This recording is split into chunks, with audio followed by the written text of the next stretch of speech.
Hi guys, welcome to Blue Collar Performance. Today is Monday and I'm not at work. The reason I'm not at work is I quit my job. Now, I didn't quit my job so I could be some famous YouTuber, which that'd be ideal, but let's be real. The likelihood of this ever paying anything is somewhere between slim and none. But anyway, I'm taking a little break between jobs and I'm gonna try to get some of these projects done. So the good news is that means I should be able to crank this stuff out and hopefully be able to get a few videos made along the way. So anyway, this morning I've already started putting the motor in the $2 horse. Then I realized I should probably be filming it. But let me turn you guys around and I'll show you where we're at and we'll just pick it up from there. So where I'm at this point is I have already test fitted the motor once and had to give the firewall a pretty significant massage, but I think we're there because I've got the flywheel, if you can see it. So I can get down here where you can see that. Yeah, there it is. It goes past the cross member now. I was hoping I could keep the stock sway bar, but it looks like that's gonna have to go away because it's interfering just a little bit with the oil pan. So my goal for today is to get this thing in, and there's the mount stands that will weld onto the frame. I've cut the stock stands off, but I'm just gonna weld those to the stock rails and then go in and reinforce them once I get them in place. But my goal for today is get this thing actually sitting in here and bolted in, and then I can start working on the peripherals, obviously. But got a nice day, so I'm gonna take advantage of it, try to get this motor stuck in here, and I'll put you guys on time lapse and see if I can't make this happen.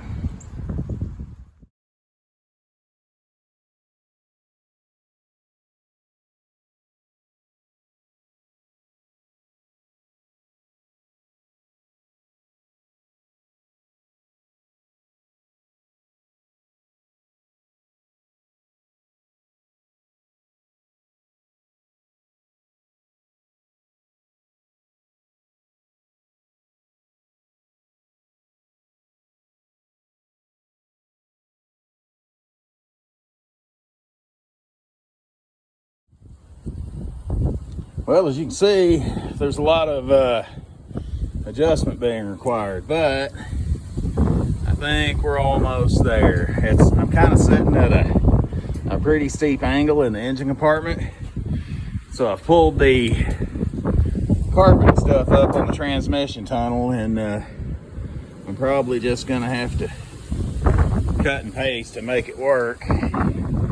It's I think where I'm running into trouble is in there. The transmission underneath seems to fit up where it's supposed to be pretty good.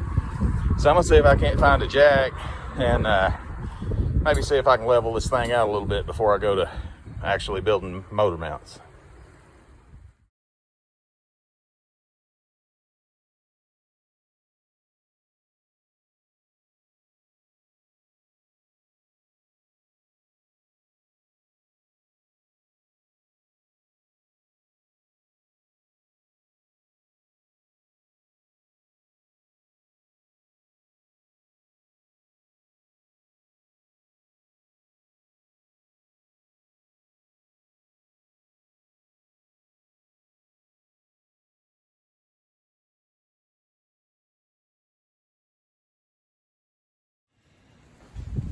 Okay, so I'm calling that a win. I've got it in here, jacked the tail shaft up quite a bit, got the angle much better.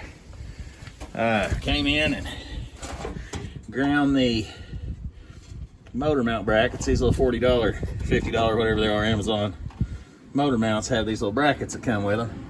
And you can see I'm just gonna weld them right to the frame and then plate over it with some heavier material. And then right there, if I can get the focus, just got a touch of room over the rack and pinion, and got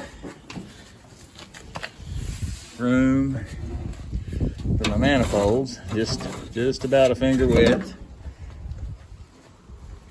And then over here I've got a little more room which is good though, but I've got obviously brake stuff over here I need to keep cool. So then there's room there, and should be room for a radiator in front of that, so looking pretty good. So I'm gonna go ahead and buzz these mounts in, and I'll be back with you in a minute.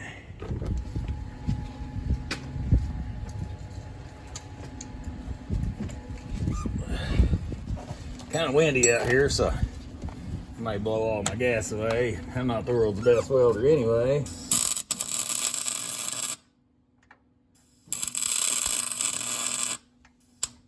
if I can kind of get them stuck, then I'm in a pretty good position.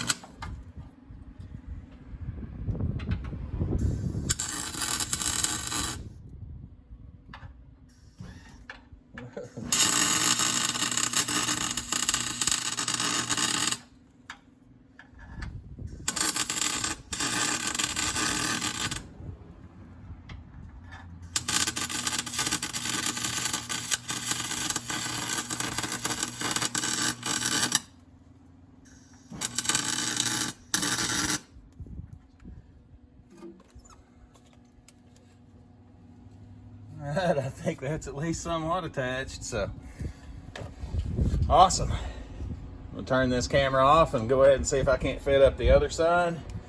And you know, when I do that, I'm gonna go ahead and try to level the motor up some, get the other side fitted up, and make something happen over there. Alright, check that out. We got her put in there somewhat. Those actually ended up being super easy. They were just straight over, and those had to come in at an angle. But it's sitting in there. It's home. The cool thing is the transmission mount underneath actually lines up with the transmission mount on the Turbo 350. So that's going to greatly simplify my transmission mounting.